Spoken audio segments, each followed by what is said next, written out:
సామ్రాజ్యప్రద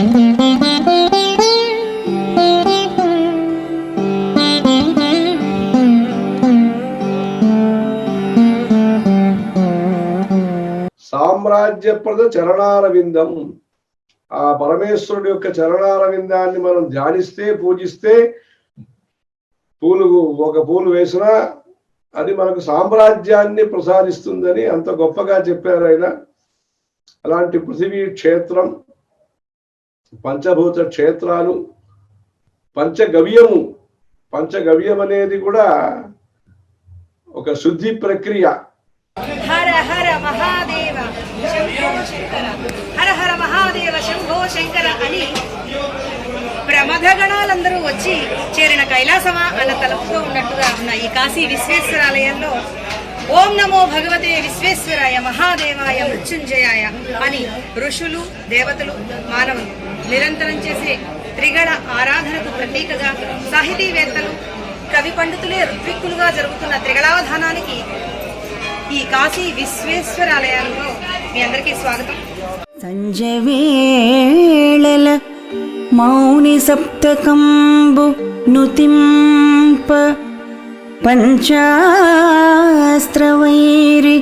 నర్తించు చోటు మధ్యాహ్నముల ధరామర రాజికి అన్నంబు పంచాస్యురాణి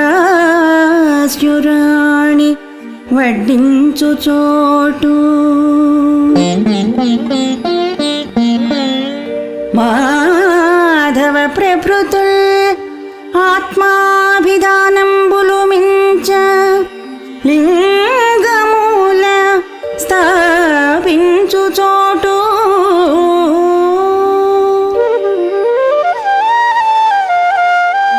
కలుష కర్ముల సుకర్ముల చేయు సురగంగా.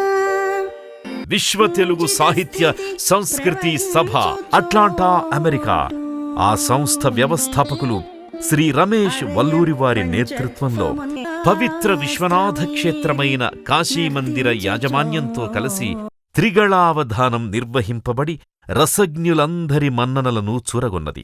ఇలాంటి భక్తిభావం ఇవన్నీ కూడా మీరు ఎక్కడ దేశ విదేశాల్లో ఉన్నా ఈ కాశీ విశ్వనాథుడు యొక్క అనుగ్రహంతో, అన్నపూర్ణ అమ్మవారి అనుగ్రహంతో, విశాలాక్షి అమ్మవారి అనుగ్రహంతో ఇలాంటి మంచి మంచి పనులను కూడా మీరు చేస్తూ, టెక్నాలజీలో మనకి డెవలప్మెంట్ కావాలి, ఆర్థికంగా బాగుపడాలి, దాంతోపాటు మన సాహిత్యం, మన సదాచారం, మన సాంప్రదాయాలన్నీ కూడా పాటిస్తూ కాశీ విశ్వనాథ స్వామి యొక్క పరిపూర్ణ అనుగ్రహానికి అందరూ కూడా పాత్రలయ్యేటట్టుగా ప్రయత్నం చేయాలి. ఈ సభ ఏదైతే జరుగుతుందో ఎక్కడ నేను చేస్తున్నాను, నేను చేయిస్తున్నాను అన్నది వృత్తిపరంగా నేను చేసే కార్యక్రమాల్లో ఇది నేను చేస్తున్నాను చెప్తూ ఉంటాను. కానీ ఈ త్రిగళావధాన కార్యక్రమాలు ఏవైతే ఉన్నాయో, ఈ సభలు తిరుపతిలో జరగడం, అలాగే ఇప్పుడు కాశీలో జరుగుతున్నది, ఇవన్నీ కూడా స్వామివారు చేయించుకుంటున్నారు తప్పితే నా ప్రమేయం ఏమీ లేదు.